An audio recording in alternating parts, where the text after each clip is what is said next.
ಕರ್ನಾಟಕ ರಾಜ್ಯೋತ್ಸವ ಭಾಷಣ. ಶೀರ್ಷಿಕೆ: ನಮ್ಮ ಹೆಮ್ಮೆ ಕರ್ನಾಟಕ ರಾಜ್ಯೋತ್ಸವ. ಎಲ್ಲರಿಗೂ ಶುಭೋದಯ. ಇಂದು ನಾವು ಇಲ್ಲಿ ಸೇರಿರುವುದು ನಮ್ಮ ನಾಡಿನ ಹೆಮ್ಮೆಯ ಹಬ್ಬವಾದ ಕರ್ನಾಟಕ ರಾಜ್ಯೋತ್ಸವವನ್ನು ಆಚರಿಸಲು. ಪ್ರತಿ ವರ್ಷ ನವೆಂಬರ್ 1ರಂದು ರಾಜ್ಯೋತ್ಸವವನ್ನು ಆಚರಿಸಲಾಗುತ್ತದೆ. ಇದು 1956ರಲ್ಲಿ ನಮ್ಮ ಪ್ರಿಯ ಕರ್ನಾಟಕ ರಾಜ್ಯದ ಹುಟ್ಟಿನ ದಿನವಾಗುತ್ತದೆ. ಆಗ ಕನ್ನಡ ಮಾತನಾಡುವ ಪ್ರದೇಶಗಳು ಬಾಂಬೆ, ಮದ್ರಾಸ್, ಹೈದರಾಬಾದ್ ಮತ್ತು ಮೈಸೂರು ರಾಜ್ಯಗಳಲ್ಲಿ ಹಂಚಿಕೊಂಡಿದ್ದವು.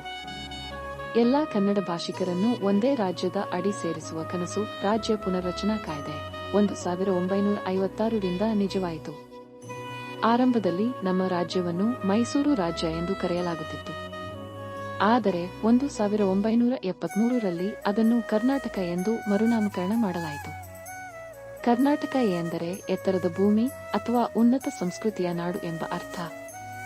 ಕರ್ನಾಟಕವು ಇತಿಹಾಸ, ಸಾಹಿತ್ಯ, ಸಂಗೀತ, ಕಲಾ ಮತ್ತು ವಿಜ್ಞಾನಗಳ ನಾಡು.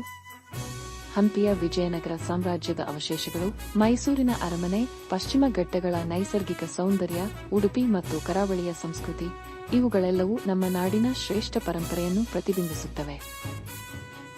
ನಮ್ಮ ಅಧಿಕೃತ ಭಾಷೆ ಕನ್ನಡ. ಕುವೆಂಪು, ಪುರಂದರದಾಸ, ಬಸವಣ್ಣನಂತಹ ಮಹನೀಯರ ಭಾಷೆ.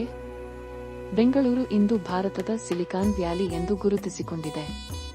ಕರ್ನಾಟಕವು ಏಕತೆಯಲ್ಲಿನ ವೈವಿಧ್ಯತೆಗೆ ಪ್ರತೀಕ. ನಮ್ಮ ದಸರಾ, ಉಗಾದಿ, ಕಂಬಳ ಮುಂತಾದ ಹಬ್ಬಗಳು ಸಂಸ್ಕೃತಿಯ ವೈಭವವನ್ನು ತೋರಿಸುತ್ತವೆ. ಈ ರಾಜ್ಯೋತ್ಸವದ ದಿನ ನಾವು ಎಲ್ಲರೂ ಪ್ರತಿಜ್ಞೆ ಮಾಡೋಣ. ನಮ್ಮ ನಾಡಿನ ಗೌರವ, ಭಾಷೆಯ ಪ್ರೀತಿ ಮತ್ತು ಸಂಸ್ಕೃತಿಯ ಉಳಿವಿಗೆ ಸೇವೆ ಮಾಡುವೆವು ಎಂದು. ಎಲ್ಲಾದರೂ ಇರು, ಎಂತಾದರೂ ಇರು, ಎಂದೆಂದಿಗೂ ನೀ ಕನ್ನಡವಾಗಿರು. ಜೈ ಕರ್ನಾಟಕ ಮಾತೆ.